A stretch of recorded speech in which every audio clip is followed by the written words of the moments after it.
আসসালামু আলাইকুম রহমতুল্লাহ। বন্ধুরা, শত্রুর হাত থেকে বাঁচতে গেলে আপনি কি আমাল করবেন এই ভিডিওর মাধ্যমে জেনে নিন। আর সাবস্ক্রাইব করে সঙ্গে থাকুন, লাইক দিয়ে শেয়ার করুন বন্ধুদের কাছে। আসসালামু আলাইকুম রহমতুল্লাহ। বন্ধুরা, আজ আপনাদের সামনে একটি মূল্যবান ভিডিও নিয়ে হাজির হয়েছি।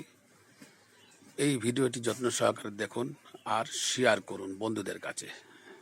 যদি কোনো ব্যক্তি শত্রুর ভয়ে কম্পিত হতে থাকে, পেরেশান হতে থাকে, সেই ব্যক্তি যদি আমলটি করে, আল্লাহ তাআলা শত্রুর হাত থেকে তাকে হেফাজত করবেন ইনশাআল্লাহ।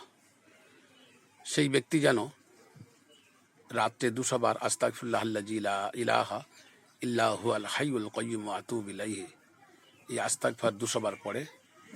আর পড়ার পর সিজদায় গিয়ে হাসবুনাল্লাহু ওয়া নি'মাল ওয়াকিল, হাসবুনাল্লাহু ওয়া নি'মাল ওয়াকিল, এই দোয়াটি 200 বার পড়ে সিজদায় গিয়ে। আর মনে মনে তার হাজত পূর্ণের দোয়া পড়ার পরে আল্লাহর কাছে আরজু পেশ করে, আল্লাহ আমার এই শত্রুর হাত থেকে বাঁচাও, শত্রু থেকে বাঁচাও। আল্লাহ তাআলা তার এই শত্রুর হাত থেকে হেফাজত করবেন, তার দোয়া কবুল হবে ইনশাআল্লাহ।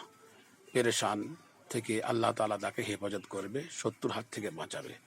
দয়া করে এই ভিডিওটি শেয়ার করুন, লাইক দিয়ে শেয়ার করে দিন, যত্ন সহকারে দেখুন। আর মানুষদের আমলের উদ্দেশ্যে, নেকির উদ্দেশ্যে, ভালাইয়ের উদ্দেশ্যে, শত্রুর হাত থেকে বাঁচার জন্য বিশেষ করে এই আমলটি নিজে করুন আর অন্য ভাইয়ের কাছে পৌঁছে দিন। এর যা এর সওয়াব আপনি পাবেন ইনশাআল্লাহ। অতি সহজ উপায় শত্রুর হাত থেকে বাঁচার বিখ্যাত আমল। এই আমলটি যত্ন সহকারে করুন আর মানুষের কাছে পৌঁছে দিন শেয়ার করে, মঙ্গল বা ভালাইয়ের জন্য।